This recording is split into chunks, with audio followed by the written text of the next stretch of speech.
Welcome everyone to today's webinar, Building Inclusive Communities. My name is Glenda Cooper. I'm Manager of Cities with Deepening Community with Vibrant Communities. And I am so pleased that we have Jim Diers here to share with us. So Jim has a real passion for getting people engaged with their communities and in the decisions that affect their lives. His work in the Seattle Department of Neighborhoods was recognized with an Innovation Award from the Kennedy School of Government. He was appointed the first director of Seattle's Department of Neighborhoods in 1988, where he served under 3 mayors over the next 14 years, creating what some would say is a miracle of neighbors, where he put his passion to work for Direct Action Neighborhood Association, a community development corporation, a community foundation, and the nation's largest healthcare cooperative. Well, I should probably just start by defining what I mean by community. Community, I think, is a group of people who identifies with and supports one another. So there's all kinds of communities. There's communities of identity, where people share a common culture, religion, gender, class, or other similarities. There are also communities of interest where people share a common sport or a hobby or other passions such as music or writing or gardening. But I'm particularly passionate about place-based communities. I think all these communities have some value or can have some value, but I'm really passionate about neighborhoods because I think every other kind of community is defined by one kind of people. It's in our neighborhoods that we get different kinds of people, where we encounter people of different ages, religions, cultures, politics, incomes, abilities, and interests.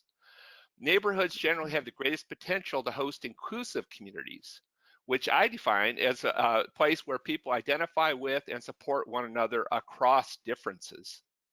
And I think that's incredibly important these days. We're becoming increasingly separated from one another and lonely.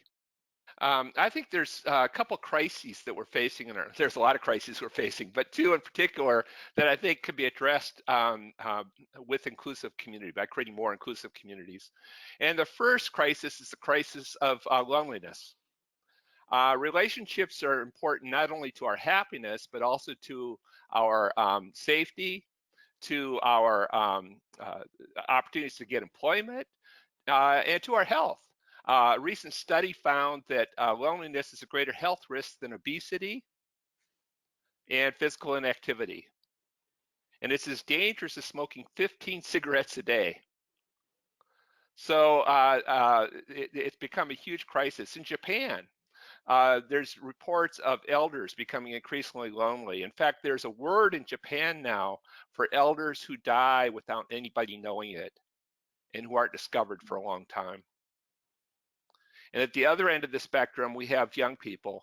The Vancouver Foundation recently did research that showed that 30% of young adults, 18 to 24, are lonely.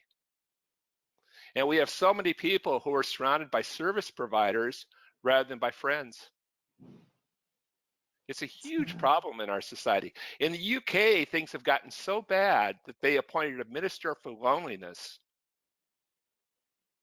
And of course, another bureaucrat isn't going to solve the problem.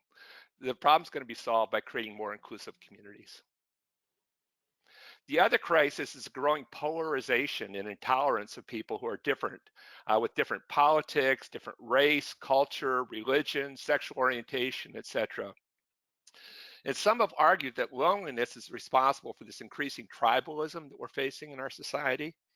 But regardless, I found that it's much easier to stereotype people if you don't know them. Mm-hmm. Right? And it's very difficult to demonize someone with whom you are in a relationship. I was in a small town in New Mexico. I got invited down by a city council member recently, and he was passionate about creating community, about building community. He asked me to autograph my book for him. So I gave him a copy of my book and autographed it. And he said, I'm going to put this next to my other autograph book. And I said, well, what's that? And he said, it's Sarah Palin's autobiography. So I kind of swallowed and thought maybe I'm in the wrong place. But it wasn't long before he introduced me to one of his best friends, who was another council member who was Latino, very progressive, but also passionate about building community. And the two of them are working together on this community building initiative. And in the process, they also talk about their differences in politics and their different perspectives on things. And I think that's what we need a lot more of in our society, particularly in the United States right now, where things are so polarized. And I think it's a real threat to our democracy. So again, I just see inclusive community as the key to dealing with those two very real crises, the growing crisis of loneliness and the one of increasing polarization, and where people are just relating to people who are like themselves, and we're creating the larger and larger and larger divides in our society. Robert Putnam, professor at Harvard University, has written a lot about social capital, or what I like to call community. And he's done research that was pretty controversial that showed that ethnic diversity is one of the things that's breaking down community. He goes on and cites why there's lots of reasons why we should try to overcome those barriers, because there's lots of value in diversity in terms of, he talked about creativity, he talked about communities that are diverse have a stronger economy. I just think they're a lot more interesting. They're a lot more dynamic. They're a lot more fun to be a part of a community, a lot more interesting. But anyhow, he says that ethnic diversity is something breaking down community. And I think some of the barriers behind that are racism. And another barrier is people speaking different languages, people with different cultures. Obviously, it's harder to communicate. It's harder to come together if we're speaking different languages, right? So those are very real barriers. But another barrier, I think, is our associations. I think our associations, even in a place that's pretty diverse, a neighborhood that's pretty diverse, our associations tend to be one kind of people. We've got the African American Baptists in one church. We've got the German Lutherans in another. We've got our neighborhood associations, at least in Seattle and most places, tend to be more homeowners than renters, right? They tend to be whiter than the neighborhood as a whole. Now, they want to be inclusive, but they fail to recognize oftentimes that the leadership's already been set, the agenda's been set, the language is set, the relationships are set. So people who are different don't feel that comfortable coming in. They don't feel that welcome, right? Um, Another huge issue that we face is the issue of single-purpose places. So I just wrote a blog about the importance of bumping places. Talked about how community is all about building relationships, and you build relationships by bumping into the same people over and over and over again. So to build community, you need places to bump into other people. But so many of our places are kind of single-purpose bumping places. They just cater to one part of the population. Um, uh, uh, whether that's for people with money, or people with no money, or people with who play soccer, or people who like to do skateboarding, or people with different interests. We have single-purpose places, so we don't bump into different kinds of people in our neighborhoods. We tend to bump into people who are like ourselves. I think another big barrier is growing transient population. And particularly people who don't feel a sense of belonging where they're at, are less likely to participate and are more likely to move on to the next place, and are participating because they know they're just going to be moving to another place. And I think that's particularly true for students. It's true for a lot of renters. It's true for a lot of refugees who just come into a community and want to just get their feet on the ground, and then so they can move on to someplace else. And so it's hard to build community in those with a real transient population. And then another huge barrier are the very agencies that are trying to help our communities. And if you think about it, agencies tend to focus on just one segment of the population. So we have separate programs for young people, separate programs and services for young people, and separate programs for elders, and separate programs for immigrants and refugees, and separate programs and services for people with disabilities, and separate programs and services for indigenous communities. So we've got everybody in their own boxes, and you can't build community in boxes. So in many ways, the very agencies that are trying to help our communities have broken down our communities and separated us and made it difficult to come together as an inclusive community. Yeah, I think there's lots of steps. One is just to listen more. I think so oftentimes we're out there and we're trying to recruit people to our cause or to our solution or to our project, and we wonder why people don't get engaged. And no matter who you're working with, uh, the way to get them engaged is to listen and find out what they care about. Right. So oftentimes we try to get people engaged and they don't get engaged. We say, God, people are so apathetic. And Mhm. nobody's apathetic. Everybody cares deeply about something. So it's much better to start with the question than with an answer. What are your dreams? What are your fears? And if you can tap into what people care most deeply about, give them a sense they can do something about it, they're much more likely to get engaged. So I think that's the first one. It's just get out there and listen rather than just always trying to recruit. Um, Second one is meet less, fewer meetings. Uh, I think meetings are always our go-to. If we want to pull people together, we're going to have a meeting. Meetings are the worst way to get people engaged, at least initially. Um, I have a friend who says, "Why have a meeting when you can have a party?" Right? The purpose isn't who can endure the most suffering. The purpose is how do we get people engaged. Um, I love projects because projects, unlike meetings, there's always a result. It's a Mhm. short-term commitment. There's a role for everybody, all kinds of gifts, all kinds of skills. And in the process, people build relationships and they see something actually happening. They're more likely to get engaged and recognizing everybody has something to contribute to that. And I also just love social events, just ways for people to come together. And I think particularly with diverse communities, thinking about, how in our diversity, we still have lots of common interests. For example, in Seattle, we started up an all nations cup around soccer because we realized just about every culture plays soccer. They don't all play hockey, believe it or not, uh, but just about every culture has soccer. And so pulled together events where we had teams from nations all over the world challenging each other in soccer, but they were all residents of Seattle. So pulling people together around their shared interests, but also using this way to celebrate what was different about and the many different cultures in our community. Or food is a great way to bring people together across different cultures. Everybody relates to it. There's a woman, you probably know Pam Wharton in Todmorden in England, who started up a project called The Incredible Edibles. And she says, we're a very inclusive movement. Our motto is, if you eat, you're in. So All right. everybody can relate to food. Music's another great one, a dance. So in Southeast Seattle, very multicultural community where people often don't connect across those differences.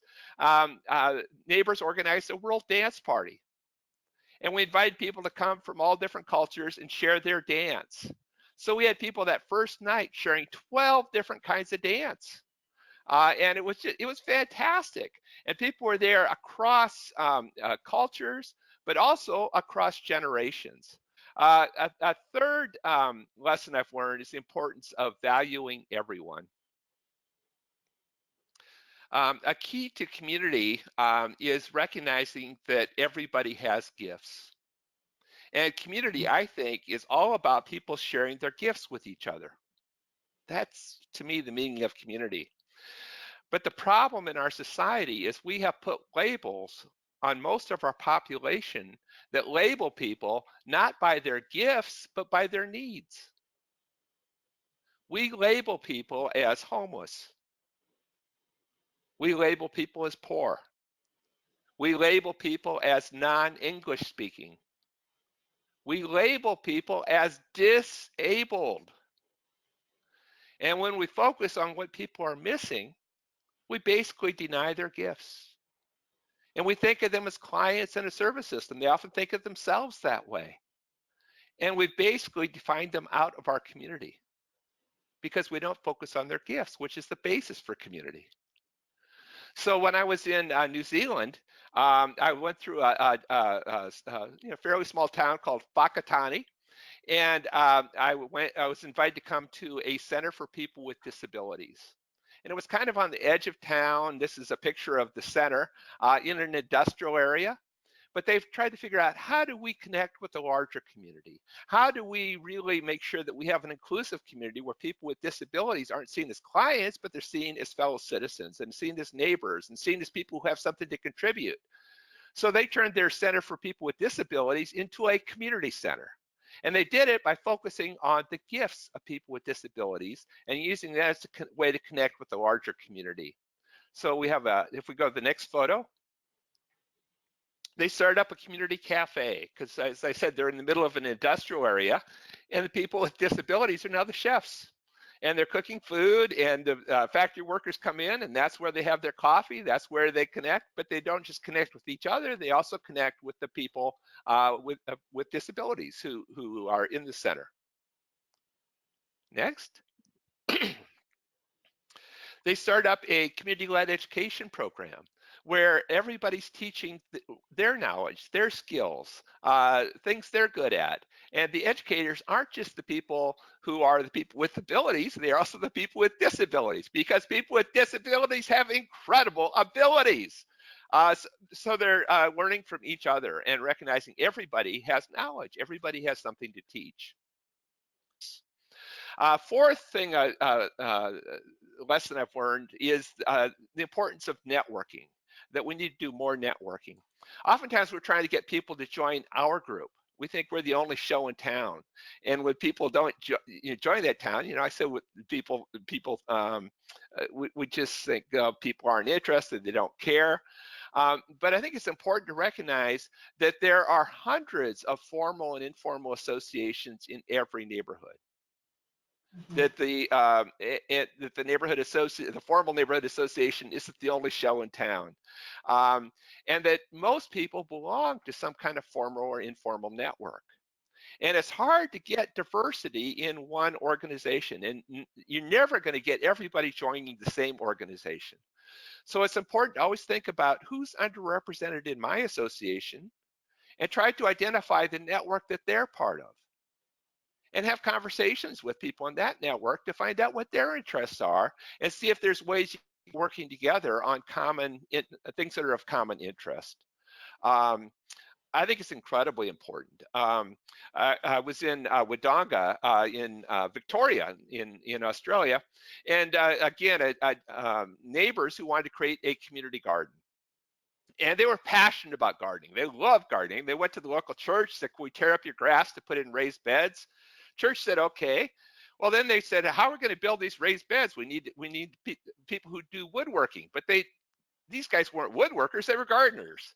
So they tried to figure out what network could we contact. And there's a group there called the Men's Shed. They have these men's sheds all over Australia. Every town has a big warehouse full of power tools where retired men get together and make things for the community out of wood, but in the process also build relationships with each other and feel some sense of purpose after they've retired.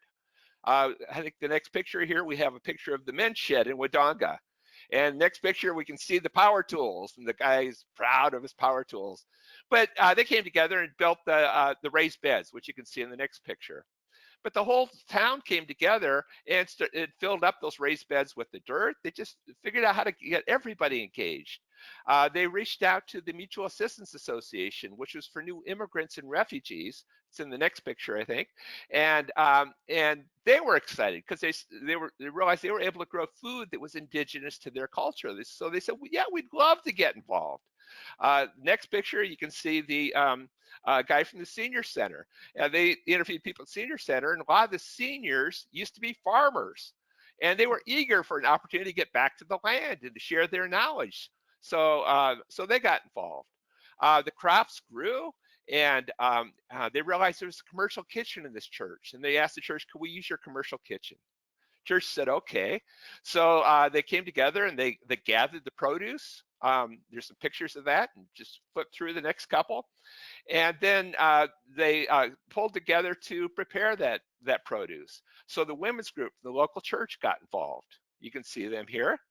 The high school student club got involved. They figured out a way to get all these different associations engaged in this project. Across the street is an institution for people with developmental disabilities. They are no longer the people with disabilities. They are the community chefs. And they're so proud to be cooking for the community. You can see them in the next picture here. And all these associations work together to produce hundreds of the most delicious, nutritious meals you can imagine for people who otherwise would not have food. So it's the power of recognizing everybody's gifts and recognizing all the different ways people come together in community, and all the different associations, different kinds of networks, and bringing them together. Because if you can bring those groups that are often very homogenous together, you have an inclusive community. Got to think another key. I talked about bumping places as increasingly kind of single purpose and just catering to one kind of people. So I think another solution to creating inclusive communities is to create more inclusive bumping places. And there's lots of ideas about how to do that. Project for Public Spaces in New York, which is probably the premier placemaking or organization, talks about the power of 10 and says that in every place there should be at least 10 different kinds of activities so that it appeals to people from all different kinds of backgrounds. And so the space is always being active. And currently so many of our spaces are just kind of single purpose. We should have at least 10 different activities in each place. So there's something that appeals to older people, young people, people from all walks of life. It's important to have places that are accessible by people with different incomes and accessible by people with different abilities. It's important to have signs and art that reflect the culture and the languages of that community. Uh, I find that the places that tend to work the best are the ones that are designed and built by the neighbors. But again, in the design and building process, you want to make sure that the whole community is engaged and it's not just one part of the community. Otherwise, you're just going to get one part of the community using that space. Well, I think a good place is just to start with your immediate neighbors. You know, there's a great project in Edmonton and now it's spread to other places, but just block connectors where they just have conversations with their neighbors and they train people about how to have a conversation. But in the process of the conversation, really discover the three things that will get people engaged. One is, what does that person care most deeply about? Secondly, what do they have to give? What do they like to do? How would they like to be engaged in the community? And thirdly, just having that conversation, you start to build relationship with that person. Um, when we lived in the Seattle neighborhood for 35 years. It was incredibly diverse. They claimed it's the most diverse zip code in the United States. And our block was incredibly diverse. We had people from all cultures on that block. And I find at the block level, people figure out ways to connect with each other. You know, it's just that wave, the supporting each other when there's a power outage. When there, so I think a good place to start is just at the block level, to the extent you have some diversity in that block. There's some great examples, and I've seen it in Australia, saw it in New Brunswick, where they do welcome dinners, where somebody new moves onto the block, particularly refugees or somebody who really want to welcome. They have somebody hosts a dinner at their home and invites that family to come in along with all the other neighbors. So just having those kind of initial, starting with the conversation, starting with a party, a street party, some way to get people connected. So that's one idea. A second one might be just to identify what are the key associations in my community. Where is it people come together from those different diverse communities? It might be in a place of worship. It might be in the school. It might be in a cultural organization. It might be in the youth organization. But just to start building relationships with those people in those key organizations, not to recruit them, but just to find out, what does that organization care about, and start looking for common interests, opportunities to start bringing people together. Those be a couple ideas about places to start. Yes, this is Neighbor Power. I read this, and it is an incredible read. So if you are at all interested, this is a great place to dig deeper into the work that Jim is doing. And I know, Jim, you're definitely open to conversations past this conversation right now, right? Beyond Oh this yeah, one. yeah. No, I'm Absolutely. obviously passionate about this, and would encourage people, just send me an email or give me a phone call if you have questions. If you're looking for more resources, there is more on my website. I've got blog on there. I've got some videos, links to other organizations that are doing similar work. But if you still have questions, please contact me.